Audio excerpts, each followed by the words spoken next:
It has been 1,000 years since the once powerful planet of blessing lost its life-giving two suns, and countless millennia since the days of the great magicians. An expedition of alien voyagers came upon the now ice-covered sphere, drawn there by an unexplained lone beacon far below the miles of frozen moisture. They unlocked a written history of blessing from its almost undiscovered tomb. So begins the story of Magica. It was a time of celebration. The Book of Magica and the wizards who had used its spells so wisely for the good of the people were being honored in all the great cities of the world. There was, however, an exception. Where good thrives, evil survives, and evil has plans for survival. The celebration of thanks and prosperity would signal the forces of evil side to begin the attack and ultimate capture and destruction of Magica. The spells from the book would be used to turn all of those unwilling to join evil side into statues of stone and send their spirits to otherworld, where they would eventually be assimilated into the energy needed to drive evil side and maintain its power without the necessity of the book and its incantations forever. Defenses were naturally relaxed during the festive preparations, and although the battle was well fought by both factions, the minions of the dark prevailed. Their assault was well planned and executed to a fault. After overwhelming their initial opposition, they pushed on to the sacred ground upon which the Book of Magica rested. They possessed a much weaker form of magic themselves, and although it would be normally quite useless against the strength of Magica, the inability of the wizards to gather themselves together in time, coupled with the perfect timing and determination of the attackers, spelled doom for the book and its followers. The leader of the insurrection was the high priest and executioner known as Shadowcast. His presence could make the naughtiest of children become obedient and inspire great fear among the adult population. This man, most vile, would now be ruler of all and answerable to none. His reign would plunge blessing into eternal darkness and prepare the way for the coming of his master, Astaroth, the Grand Duke of Hell. The capture of Magica did not, however, mean that Shadowcast had finally reached his goal. He must now find and conquer Blessing's Grand Wizard and legendary hero, Ariel. Ariel, who defeated Evilside time and again with his understanding and use of Magica's spells. He would be the last stumbling block to total domination. Ariel had removed himself from the general population in anticipation of everlasting peace, and now he devoted all of his energy to meditation and praise of his God. Lately, though, he had been visited by many temptations in his dreams. Promises of pleasure, riches, and power raced through his sleeping mind. All these lures had been placed there by Shadowcast, hoping to avoid confrontation between this dominant man and his own villainous forces.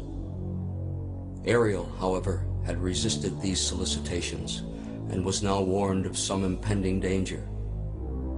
He managed to make his way to the sacred ground by cloaking his identity with simple spells, only to be discovered just before his attempt to rescue the Book of Magica, but not before he was able to memorize the most important of Magica's charms, the spell of restoration. The ceremony of Thanksgiving was now directed toward the transmission of spirits to Otherworld. One by one, the good souls of blessing were turned to stone and sent on to their grisly fate, until only the noble Ariel remained. The spectacle that followed was meant to degrade Ariel and raise the courage of the cowardly supplicants of Evilside. but true to his indomitable bearing, he promised to return and banish evil side forever. Then he was gone. The horrors of Otherworld are now revealed to the masses huddled together for some small measure of comfort. First, the adults were separated from their children amid cries and pleas for help. Next, the old ones were taken away and assigned to a place very near the assimilation site. They were guarded by monstrous, misshapen denizens of this mist-shrouded Netherland, who constantly harangued the inmates with promises of pain and extermination. Intermittent bursts of flame shot up from jagged cracks in the ground, threatening to consume anyone in its path. Shrieks of torment could be heard piercing the murky atmosphere, further unnerving the petrified captives. Only one seemed unaffected by all the inflicted fear and turmoil. Ariel's strength and determination soon pacified the men and women with whom he was confined. When they all became more calm and subdued, he began to speak to them softly, as an adult to his children. Long ago you entrusted me to protect the Book of Magica and to be faithful to its special purpose. It must seem that I have failed you and condemned us all to oblivion, but fear not. This hell is only a test of your faith and resolve. The power of Magica did not vanish in fire. On the third day, I will evoke the spell of restoration. United, we shall return to blessing, and armed with the strength of Magica, we will be triumphant. Many will perish, but Magica and our souls cannot be restored until 3 days have passed. Take heart, my friends. Victory awaits you. Even magic has its limitations, and as Ariel explained to his flock, the spell could not be activated until a waiting period of at least 3 days. 1/3 of the souls of blessing would be melded into the Evil Side Collective before Ariel could be effective with the words of restoration. The old ones were the first to go. Cries of encouragement and hope were shouted to the condemned as they trudged slowly to their fate. One by one, they were thrown into the assimilation chamber, where a blinding blue spark gave evidence of their demise. With each burst, Ariel's heavy heart ached with guilt for his part in this slaughter of his charges. If only he had not become so complacent, he above all should have never let this tragedy transpire. In the compound holding the young adults, an insurrection of sorts was occurring. A boy of 17 years, called Chalice, was urging an uprising among his captured companions. Futile though it was, it earned Chalice a place in the cell adjoining Ariel's. His rantings and ravings were soon quelled by Ariel's quiet urging, and the two settled into serious conversation. Ariel knew his time of assimilation was near, and only hoped it would not be scheduled before the 3-day waiting period for restoration was ended. Shadowcast wanted to personally oversee Ariel's termination, but couldn't abandon his duties on Blessing until all was secure. Would there be enough time? Ariel realized some of his own strong qualities in Chalice and decided that this was an opportunity not to be lost. He instructed Chalice to remove all anger from his mind and hate from his heart. Only the pure could receive and transmit this most important of spells.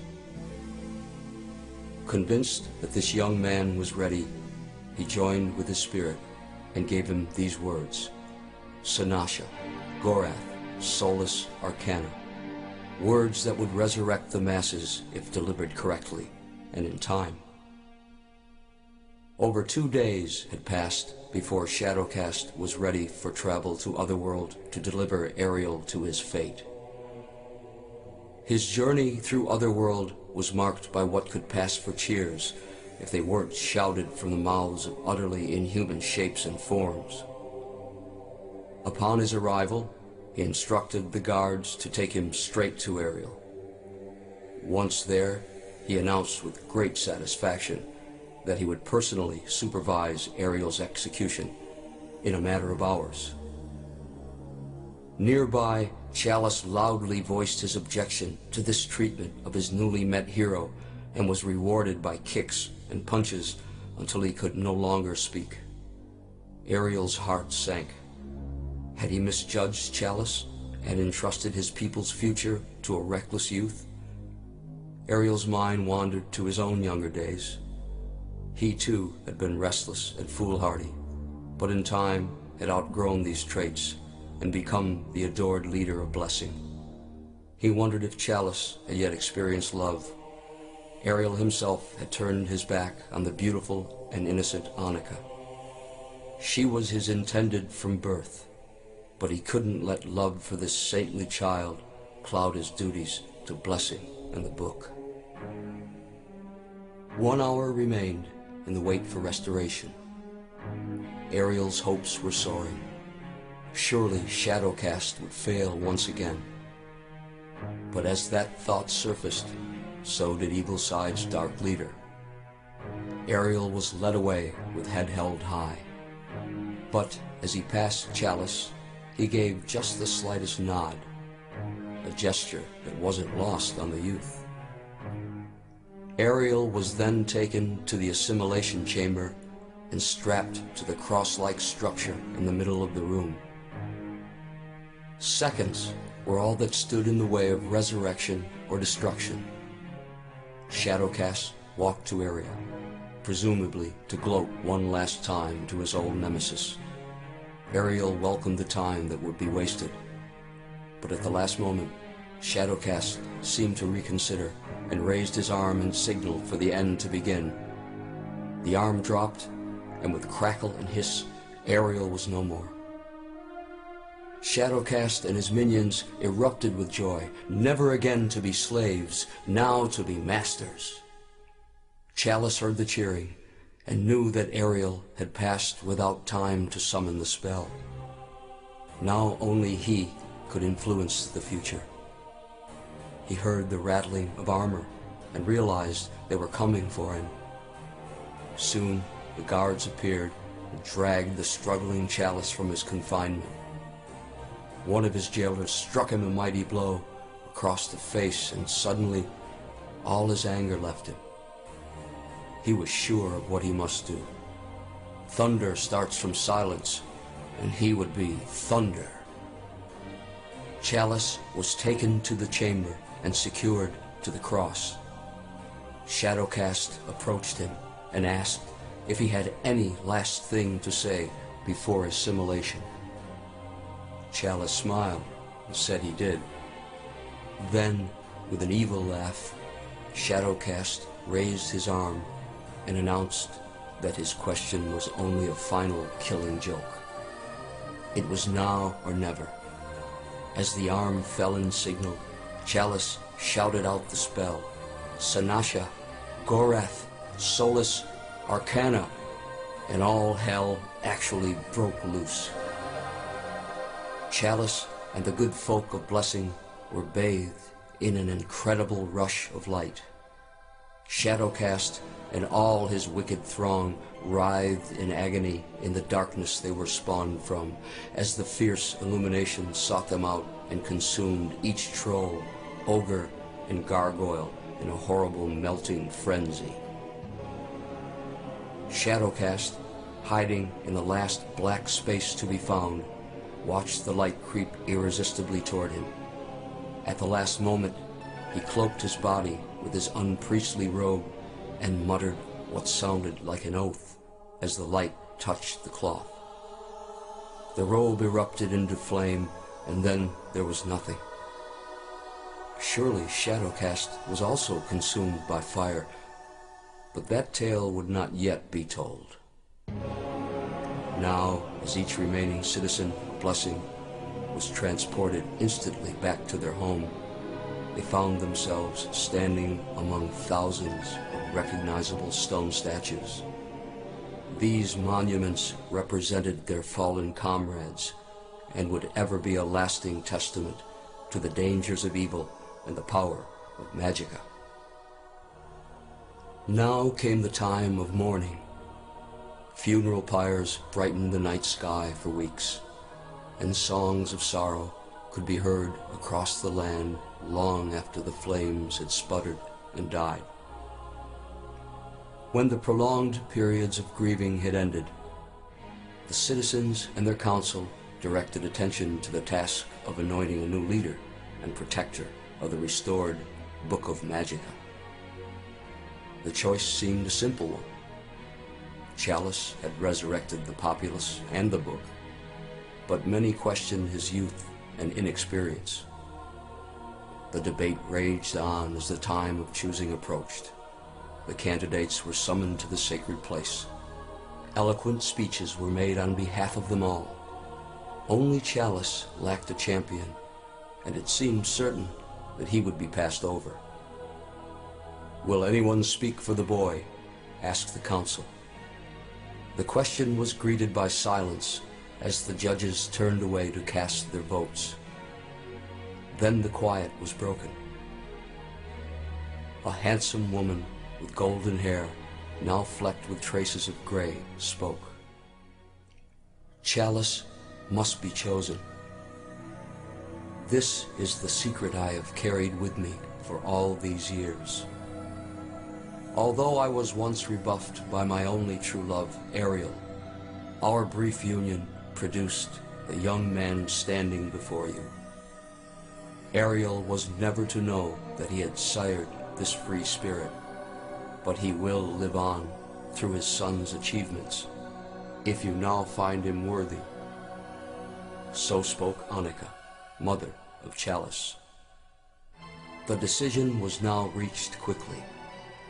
Annika's revelation left little doubt in the minds of the counselors that Chalice should indeed succeed his father. Evil side had been defeated.